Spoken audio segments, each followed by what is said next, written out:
Welcome to today's episode of GFB Express. It is Thursday, July 20th. We've got a quick episode for you today.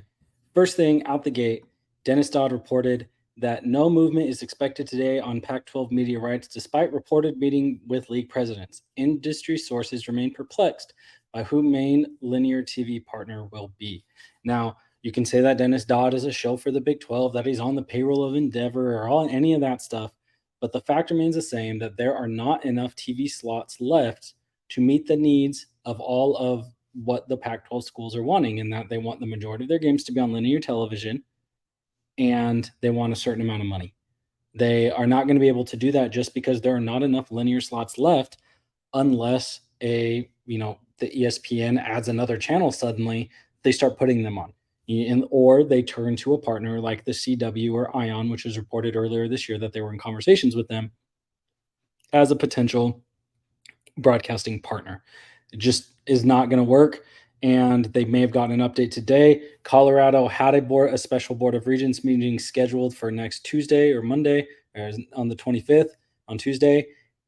After today's meeting, they pulled that down. So whether that meant there was good news out of it or there was bad news to where they said, look, we're going to the Big 12. We don't even care if what happens, or there was no update presented. Like maybe George Klavkov gave them nothing. And so they said, we have nothing to go off of.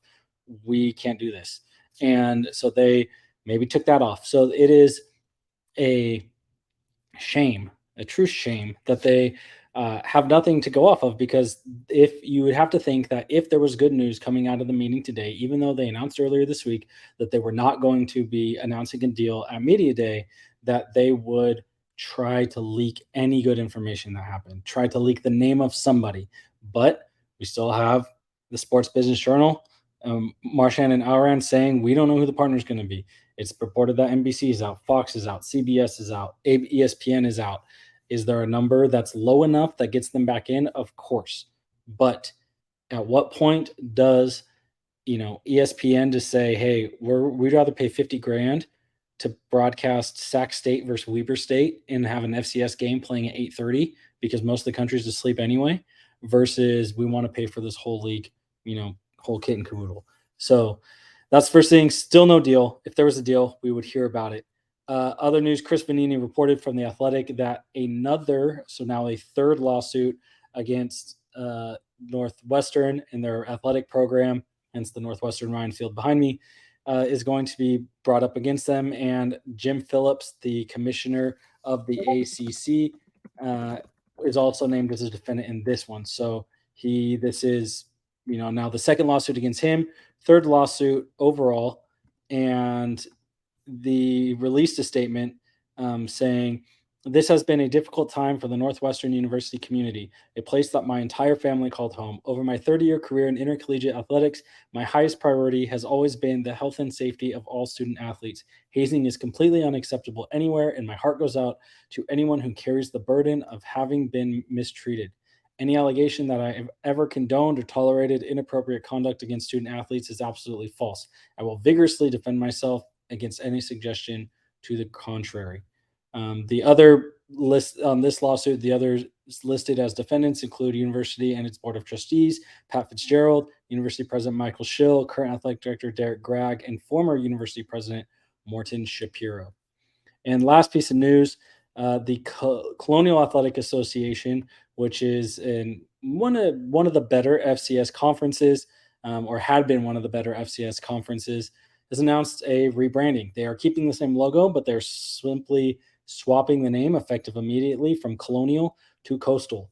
And as their league makeup has changed, they have definitely moved further south and a little bit further north, where when the league initially formed in 1979, their founding members were St. Francis University in Loretto, Pennsylvania, Richmond, Old Dominion, George Mason, James Madison, which are all in Virginia, the Naval Academy, University of Baltimore, the Catholic University of America, which is in D.C., and also William and Mary, who is still a member. And now, as a bunch of those teams have left, they've added North Carolina A&T, who's down in Greensboro, North Carolina. They've added Elon, that's in North Carolina. They've added Charleston, who's obviously in Charleston, South Carolina. They've reached up and they've got teams way up in. I think they even have a team up in Maine somewhere. They've and so as they've spread out now all the way from Maine down to South Carolina, they're stretching dang near the entire Atlantic coast with a team in almost every state along the way, down from Maine to Georgia. And so they've changed their name. It's effective immediately. So if you see Coastal Athletic Association, that's what it is. I think that's our first piece of news here on GFB Express, but that just shows you that we are here to not only fuel the algorithm by liking, subscribing, and sharing, but we're here to give you college football news from across the land, from top to bottom, A to Z, from your local NAIA sham of a program up to the SEC. We're covering it all. Thanks again, and be back tomorrow.